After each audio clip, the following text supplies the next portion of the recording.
Jesus. Thank you. Good morning, everyone. I'm so grateful to see you this morning and so grateful that you are here. There's Mackenzie. Yay. I would like to begin with our traditional greeting, our traditional welcome. As you are welcome here. Visitor, friend, or longtime member, you are welcome here. With little children, or your partner, or alone, you are welcome here. You are welcome here as a believer or doubter, a joiner or loner. You are welcome here. Feeling a part of us or not, full of energy or not, seeking a vision or a rest, you are welcome here. You are welcome to join us as you are. We acknowledge that we are in the Aboriginal territories of the Salish, Nez Perce, Blackfeet, and Anishinaabe people who shared the Helena Valley as hunting grounds. The indigenous story of the Helena Valley began long before the arrival of Europeans. We honor those who walked here before us. We honor the path they have shown us in caring for this place for generations to come. We strive for justice and fair relations with their descendants. I want to repeat that sentence. I think it's an important one, and I want it to resonate in our heart. We strive for justice and fair relations with their descendants. And we have announcements with Karen, I believe. All right. Are there announcements to be made that are not in the back of the bulletin or were not in the email sent out on Friday? All right. That was easy. No announcements. And we're going to light our chalice. And I invite you, if you have a bulletin and you'd like to join with me, I invite you to share as we light this flame to remind us love is the center. As we grow and connect, mature and deepen, love remains the center. When the light of truth burns all else away, love remains. Love remains. And Judy E.A.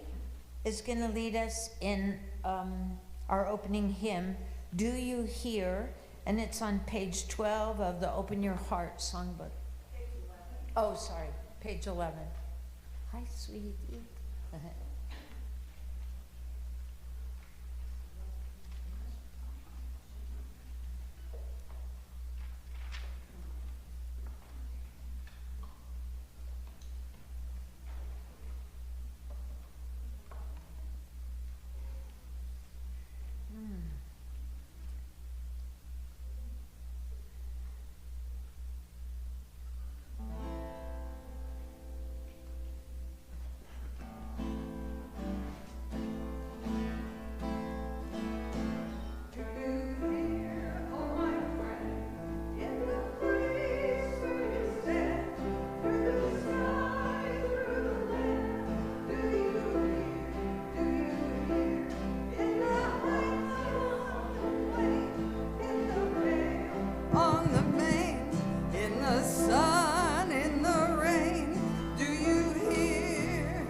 The place where you stand to the outer Do you hear, oh my friend?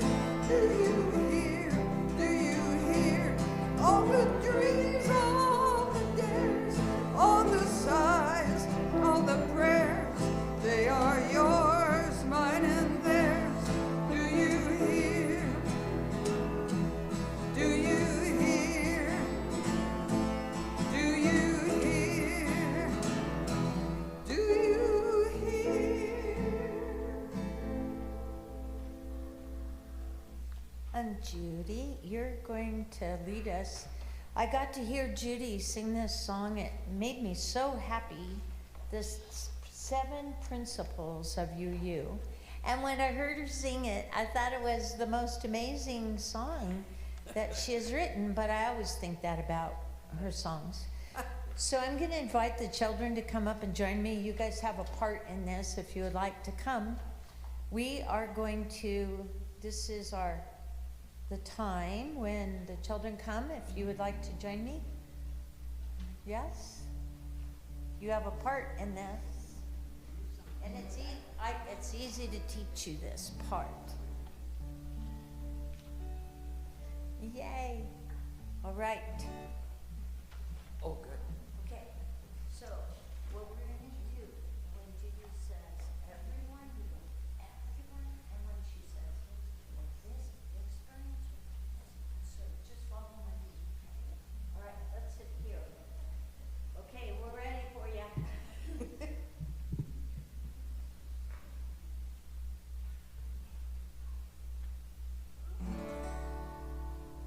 You ready to chant?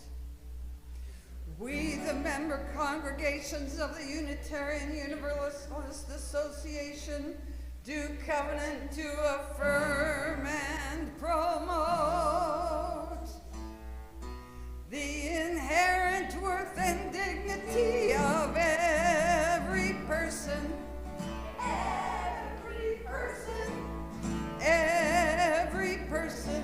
the inherent worth and dignity of every person.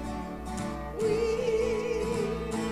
do affirm and promote justice, equity, and compassion. In human relations, justice, equity, and compassion. We do affirm and promote accepting one another and encouraging spiritual growth. Nice dancing. In the covenant of our congregations, a free and responsible search for truth and meaning. Truth and meaning. Truth and meaning. A free and responsible search for truth and meaning. We do affirm and promote the right of conscience and the democratic process. Democratic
some fun.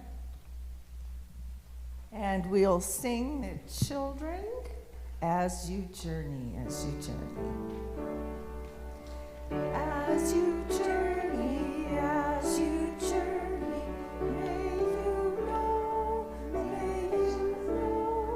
peace and love go with you, peace and love go with you. Learn and grow, learn and grow. And we have a reading now in the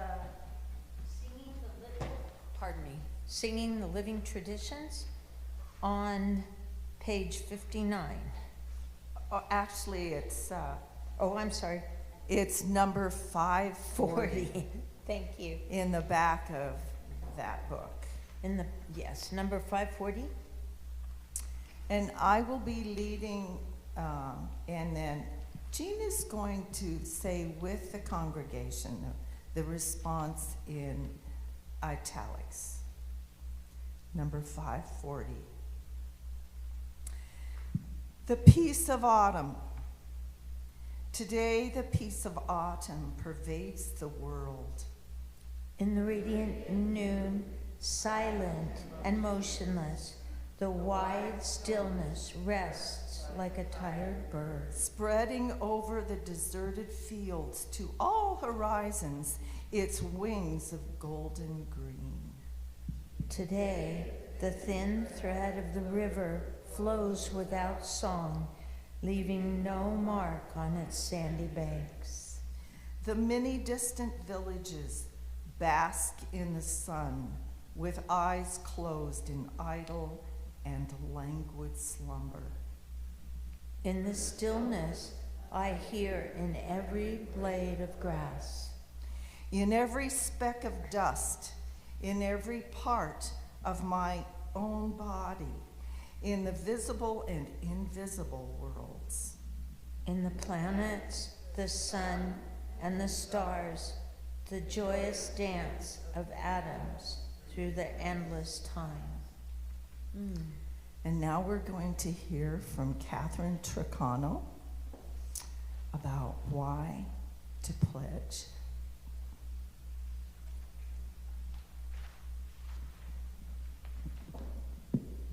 Thank you, Janice, for allowing me to use your readers. Without them, we would have been in trouble today. How's that? Is that better? Yep.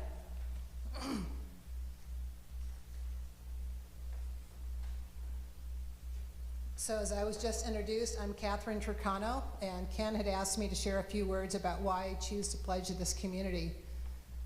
And the truth is, it's hard to capture something that feels this deeply personal. When I think about why I give my time and my financial support to the Big Sky Unitarian Universal Fellowship, it always comes back to this. I believe in who we are, and I believe in who we are trying to become. Our 7 principles and shared values aren't just ideas printed on a page. They are touchstones, steady, grounding, and brave. They remind me that we don't walk through the world alone, and that even in life's imperfections, we can choose compassion, curiosity, and courage together. Being part of this fellowship often feels like being part of a family, a beautifully imperfect family. Sometimes we show up for one another with love, kindness, justice, and generosity that takes my breath away. And at other times, like any family, we stumble. We fall short. Personalities clash, feelings get hurt, we bump into our limitations and our fears. But that messiness isn't a failure. It's a sign that we're human, that we're growing, and that this community matters enough for us to care deeply. Right now, we are in a season of real growth, learning how to set healthy boundaries, how to hold ourselves and each other accountable, and how to stay connected through discomfort. Cheryl preached beautifully about boundaries recently, and our work on our right relations and disruptive behavior policy is another step toward becoming a community that lives its values even when things are hard, especially when things are hard. I keep thinking of something Gemma shared quoting Jean Sweet in an email to the coffee group. Jean wrote, "Church would be perfect if not for the people."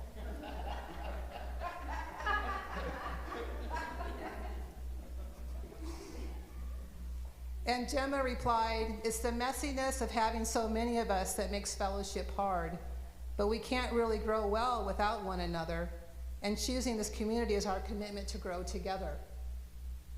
This rings so true for me. Because even in our roughest moments, I see people trying. I see people learning, listening, opening, stretching, offering grace, showing up with their whole hearts. I see us becoming a place where everyone who walks through our doors can find belonging.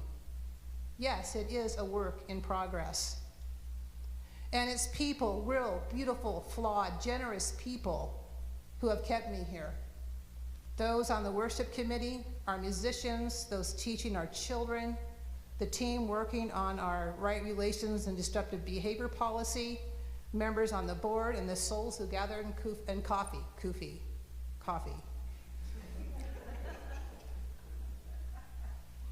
And I'm sure that if I was part of the book club, I would be adding them too. But also people like Jean and Marianne, Rayleigh, who comes every week to stream our services on YouTube. I see you.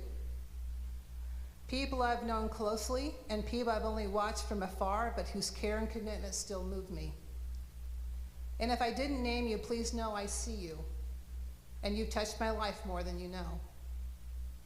I pledge because this community gives me hope, genuine, hard-earned hope. I've walked away from other organizations where I couldn't find that. But here I see promise, I see heart, and I see a future worth investing in. The fellowship relies on our time, our energy, and our resources, but more than that, it relies on our belief in one another. My pledge is my way of saying I believe in us, I believe in our mission, and I believe in who we can become together. And I'm asking you to join me. Thank you.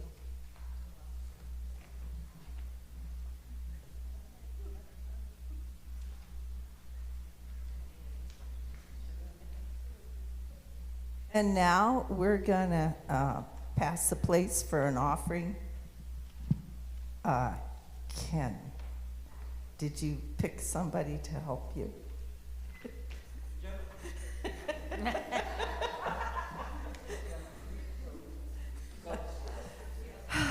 This is one of those things where, you know, the husband ends up picking up the pieces.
And if you ever doubt yourself, remember us who love you well.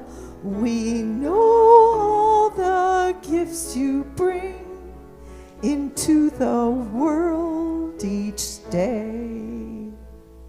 So thank you for your giving hands, your loving heart, your loving ways. Thank you for the gifts to bring into the world each day. And now we're going to do a reading again. This is another responsive reading in the Singing the Living Tradition book. It's a number 512.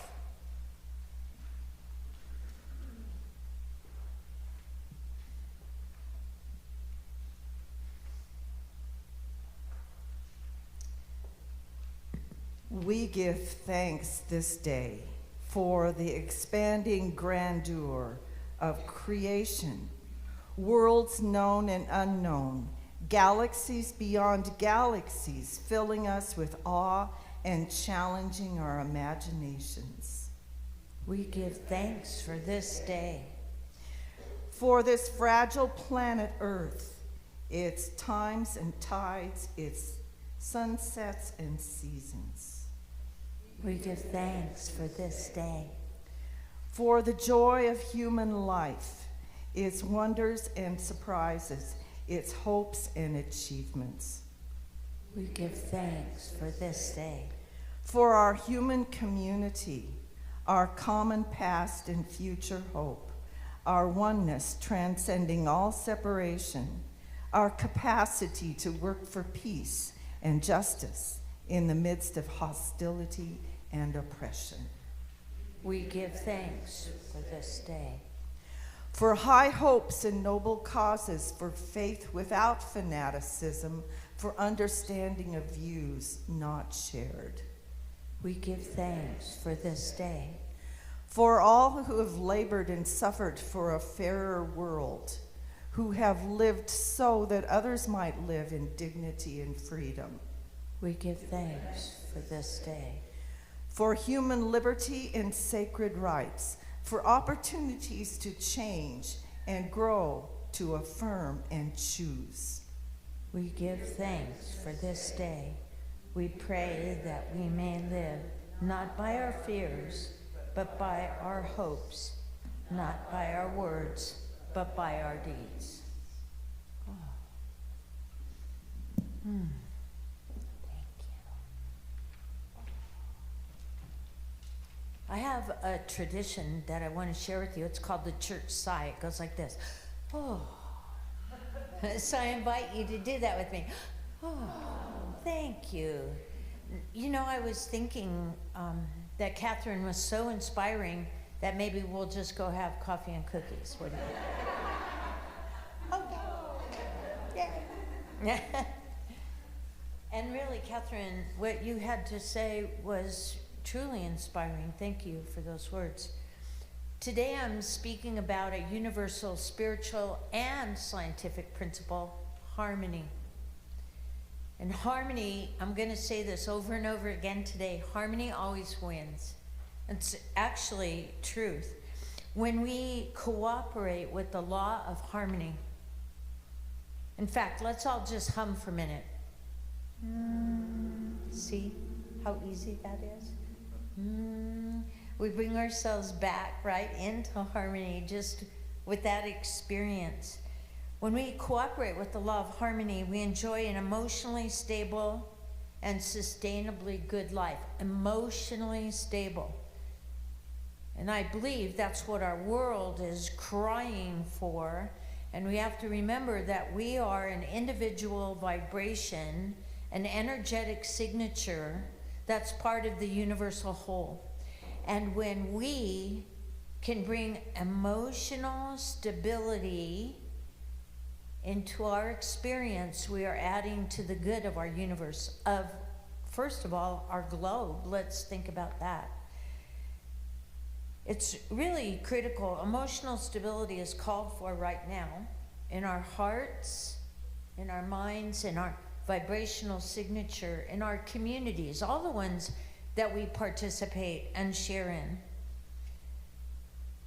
One of the things that scientists like to say, and I think this is a great phrase, they say the unified field, and I like that. It's like dancing around all of the words that we can't understand. Lao Tzu, the founder of the Tao, said, the name that can be named is not the real name. And I think that's the best truth you can say. And I know that as members of a UU community, we're always striving for that incredible understanding, or we're participating in that incredible understanding and doing our best to share it in our world. When we achieve sustainable emotional balance, I really like those words, and we live there, acknowledging all that is to be a part of life, we are in harmony. Now, I said acknowledging all that is. I didn't say criticizing or approving. I merely said acknowledging. And there's a very basic spiritual principle that is truth. It's about the law of cause and effect. What you resist persists. And so learning how to do what you believe in your heart and mind is correct and right. And at the same time, looking beyond the current experience that you're speaking out about, always looking beyond to that place of harmony, to the place that what Catherine said, you know, that we hope for, that we strive for, because what you resist persists. And so learning how to participate in a way that you're not resisting in a way that keeps things going, but at the same time speaking up loudly for what you believe in. This is a really fine line. I understand it. It's a knife edge that I walk every day. So right now I'm going to talk about Dr. Edgar Mitchell, the founder of IONS, which stands for the Institute of Noetic Science. And when I first came here to Helena 15 years ago, there was a very strong noetic science group. And maybe some of you were members of it. Do you remember Joan Burr? Yes. And Dr. Edgar Mitchell founded the Institute of Noetic Science. So I'm going to give you a little history. On January 31st, 1971, serving as a lunar module pilot on the Apollo 14 mission, U.S. Navy Captain Mitchell embarked on a journey through outer space of some 500,000 miles with Admiral Alan Shepard and Colonel Stuart Rosa. Mitchell became the sixth man in history to walk on the moon. He landed safely back on Earth 9 days later on February 9th, 1971, logging a total of 216 hours and 42 minutes in space. Sometime out there, Mitchell had a deeply mystical experience that changed his life forever. I was very privileged to hear him talk about this in a conference that I would attend in Palm Springs when I lived in California. It was called Awakened World. And for 9 days, we practiced being in an awakened world, and I got to hear him tell this story, which still gives me chills. Mitchell went out to space as a scientist, and man, his degrees and achievements are enormous, but he came back a mystic. What is that? What is a mystic? The best way to define that is someone who has had a deep experience of the unknown, of what it is difficult to name. Looking back at the blue earth spinning in the vastness of space, Mitchell was struck by a profound sense of universal connectedness. He became determined to bridge that knowledge of science with this incredible, deep, internal knowing. And this, you have to understand, he went up as a scientist. He had this mystical experience, and he doesn't even know how to talk about it. But it became his life work. And when we were at Awakened World, we got to experience some of their scientific experiments with human consciousness. And his goal was to help move our human potential forward. Our human potential forward. That's something I believe in, and that's something that I always am willing to sign my name to. A world that works for everyone, all beings without without exception. His voice, I want you to hear him talk to you right now. Our presence in the universe outside the domain of our home planet was not rooted in an accident of nature, nor the capricious whim of a technologically advanced civilization. It was rather an extension of the same universal process that evolved our molecules. And what I felt was an extraordinary personal connection with it.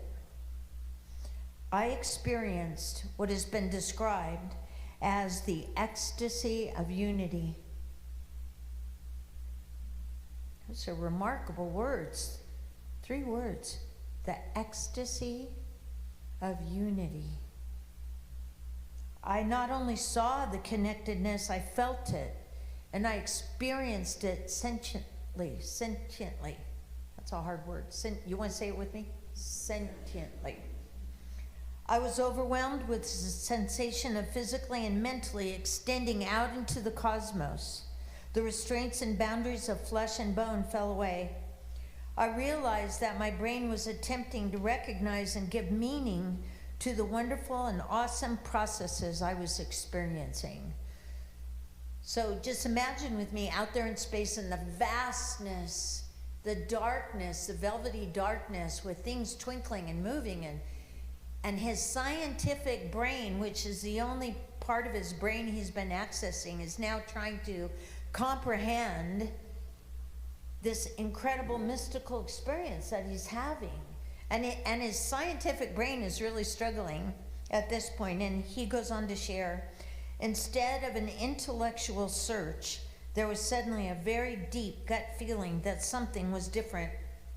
Suddenly, from behind the rim of the moon, in a long slow motion moments of immense majesty, there emerged a sparkling blue and white jewel, a light, delicate sky blue sphere laced with slowly swirling veils of white, rising gradually like a small pearl in a thick sea of black mystery.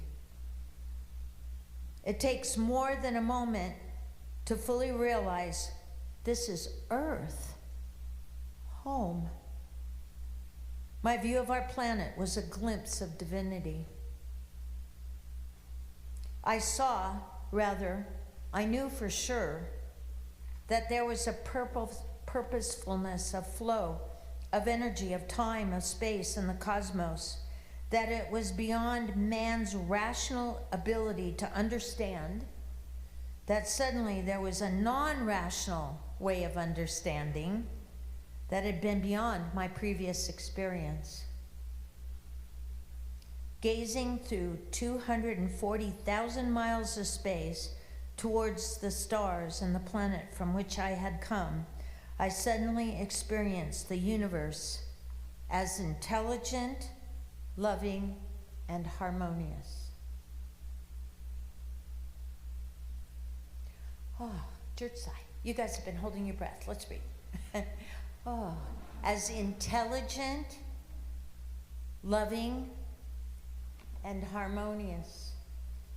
And I think, if we can just take a moment and imagine seeing that jewel out in the vast velvety darkness, that dark, dark darkness, and see it, then I think we can take a step beyond this phenomenal world where we speak up, we resist, we take a stand, we love, we experience community, we help, we love, we support.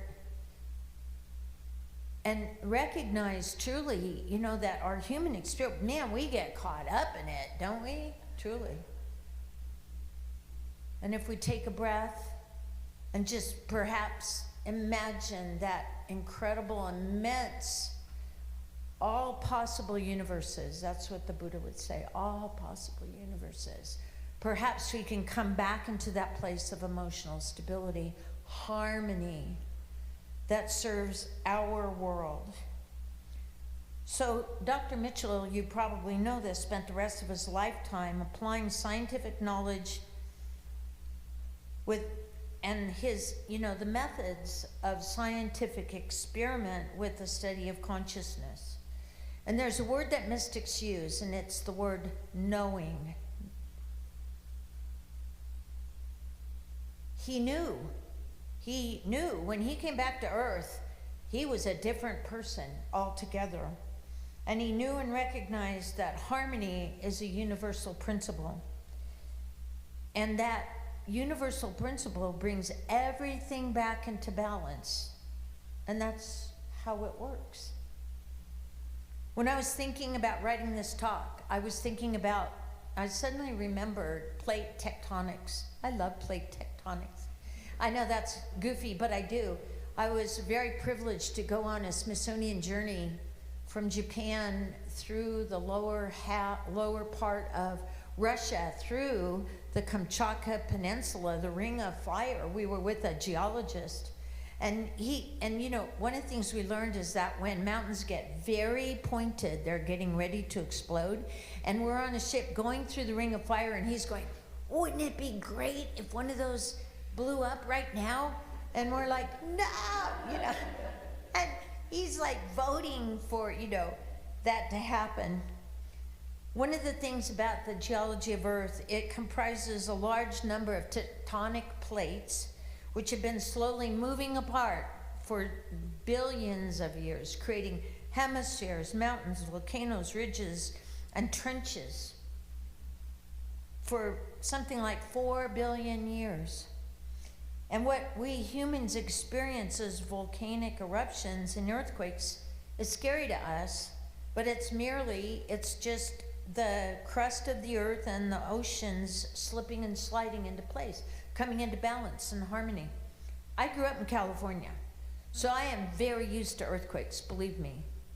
I had a boyfriend that would sit straight up in bed and then the earthquake would hit. I'm like, okay. He was sort of like the barometer.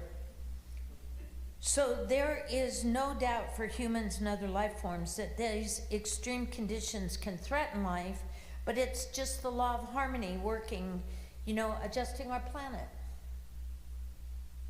On July 29th, I witnessed the 8.8 magnitude earthquake from the volcano that erupted on the Kamchatka Peninsula. On July 29th, do you remember that? I saw it on television, and I had gone through the Ring of Fire. It was amazing to see that.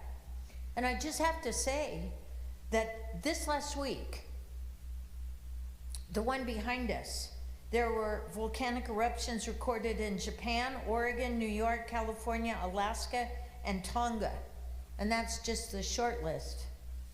Volcanoes, earthquakes, and the resultant effects of climate warming and change are actually the universal and spiritual principle of harmony operating in our physical reality, bringing balance back into our biosphere. And while this seems catastrophic, why I'm even talking about it, the truth is harmony always wins. Things settle down, things come back into harmony. The plates settle, there's a little bit of drifting apart, some more, but harmony always wins. You get sick, you get a cold or COVID or some virus, and your body works very hard to bring you back into wellness. Because harmony always wins. All of the cells and processes of your organic body strive to bring you back into harmony. Sometimes it takes a while. Sometimes it's a lifetime of working with our body. But we're always striving for harmony. Contained within you is a pattern of wholeness that exists irrespective of apparent conditions. Conditions change, but universal spiritual principles remain constant. Love, harmony, wisdom, balance, beauty, wholeness, freedom. These are constants, regardless of our current experience. So the omnipresent pattern of wholeness is reflected in every aspect of nature, and you probably learned about this in science at some point. It's called the golden ratio. Yes, the golden ratio. Science and mathematics have studied it forever.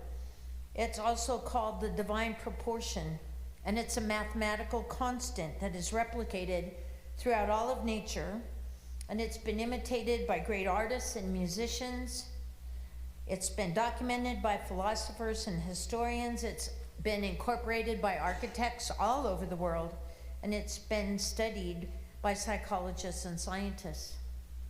The golden ratio, we see it all over our world. It's the center of a sunflower. Ooh. Oh, I love to grow giant sunflowers, those huge ones. And I have stood in my sunflowers from time to time. I just like to stand in them. They're always taller than I am, and we kind of, contemplate the omnipresent beauty of our world. And the center of a sunflower is incredible. It's also, the golden ratio is contained in the shape of a triangle and a pentagon. It's replicated by a nautilus's seashell. It's shared in the geometry of crystals, and it's observed in the compound of chemicals and in the veins of a leaf. It's replicated and repeated everywhere. I think when Judy sings, she's, the way that we sing with her is part of the golden ratio. And it's an affirmation that harmony is omnipresent. And really, it just takes a moment, a breath, a recognition that can bring you back into that emotional stability, that harmony allows us to breathe and be in this world. It drives the principles of balance, beauty, abundance, and wholeness. It expresses in the completeness of the unified field. And I love that phrase. I think it's a beautiful phrase that kind of encompasses it all possible universes. And it exists as a universal law. And the thing about harmony is it's not something you need to pray for or ask for or, try to achieve. All you need is the intention and cooperation. That's it. I cooperate with the law of harmony. I strive for harmony. I live in harmony. I believe in harmony. I express harmony. My energetic signature brings harmony into our world. I strive for harmony. Every form of life fits into a divine design. Every form is a purpose and a function. Bees collect pollen, which they use as a protein source. And then we know that the pollen that they spread from flower to flower completes the reproductive process of most of our plant species, actually. And it acknowledges the right relationship with the whole. And a byproduct of pollen is honey, which we love. It's a sweet source of energy. And so not only are they supporting their bee community and then the plant species of our planet, but they're also supporting us. There are typically 40 million bacteria in 1 gram of soil and 1 million bacteria in a milliliter of fresh water. Wow. Like universes and universes and universes. Bacteria are vital in recycling the nutrients most organisms depend on, acknowledging a right relationship that is beneficial to life. And 2 of my favorite byproducts of bacteria, the first one, can you guess? Cheese, yay! Cheese, I love cheese. My spiritual philosophy is that cheeses saves, just so you know.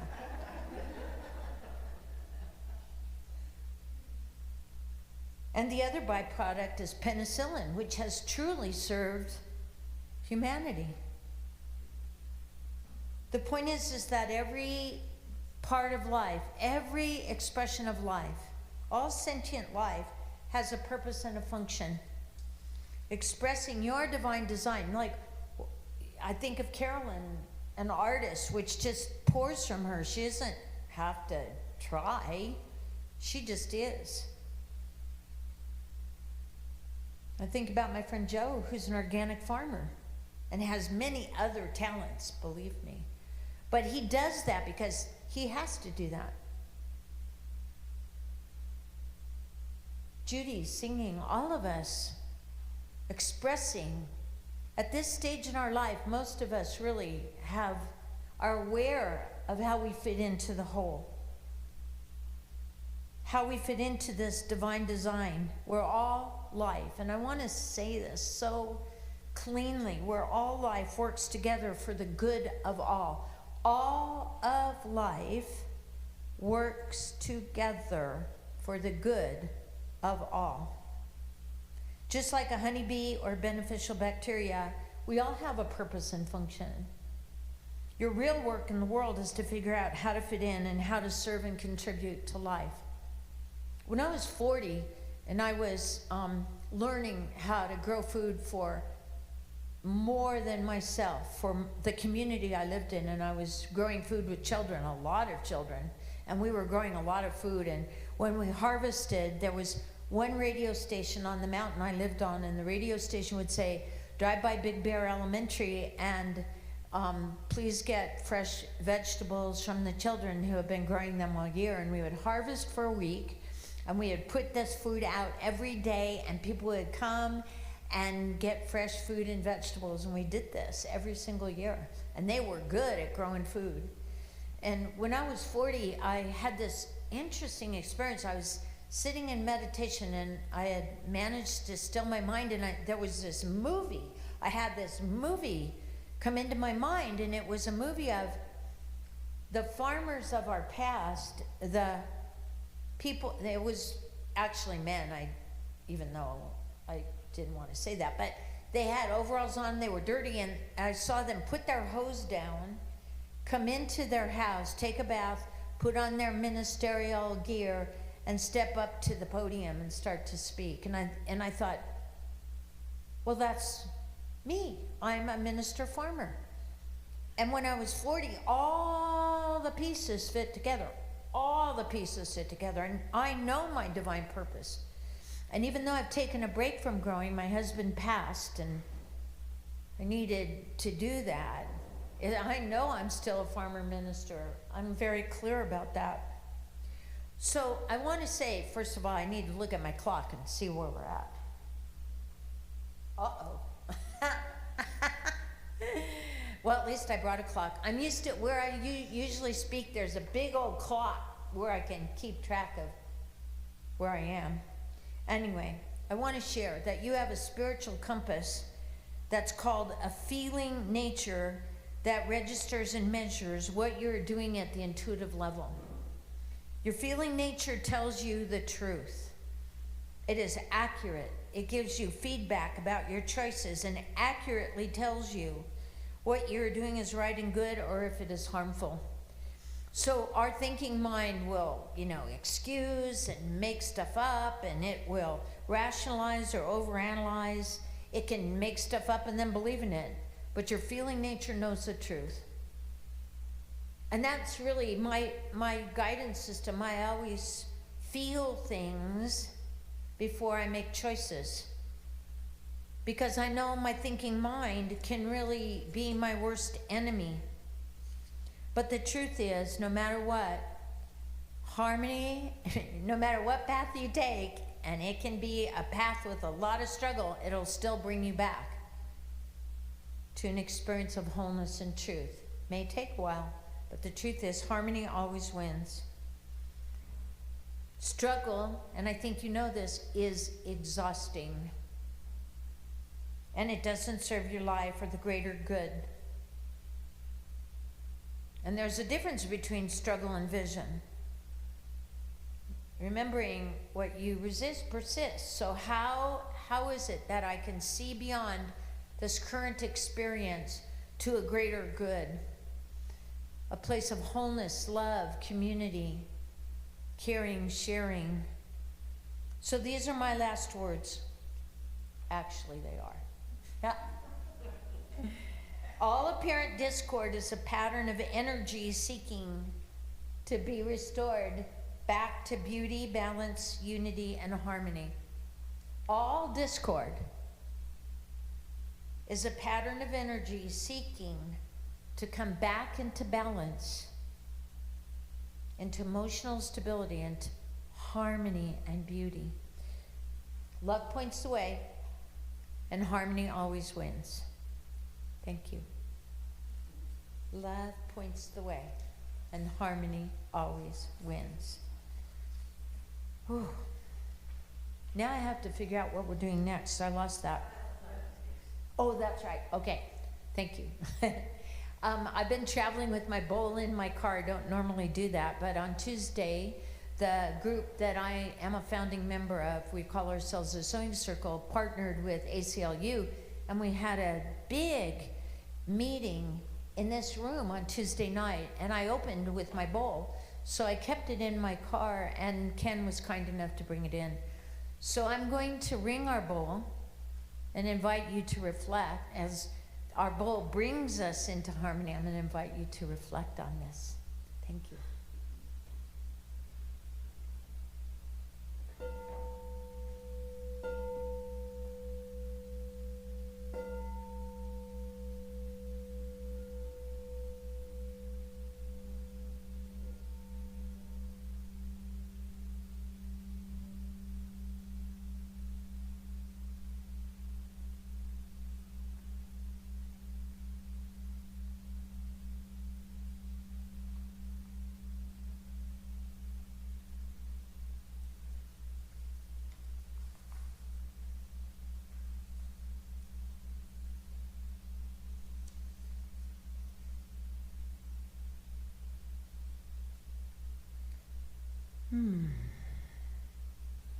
Let's all just do a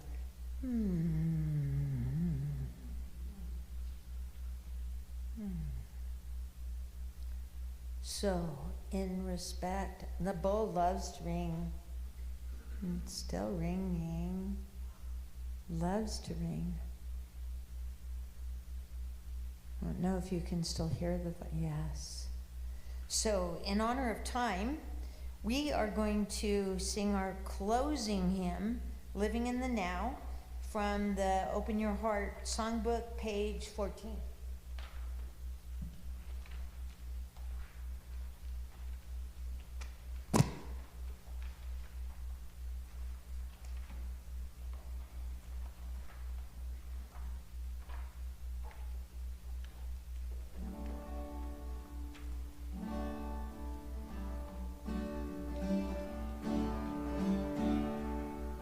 One bright morning, all of us will wake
must take care of this earthly paradise, for we're living in it now.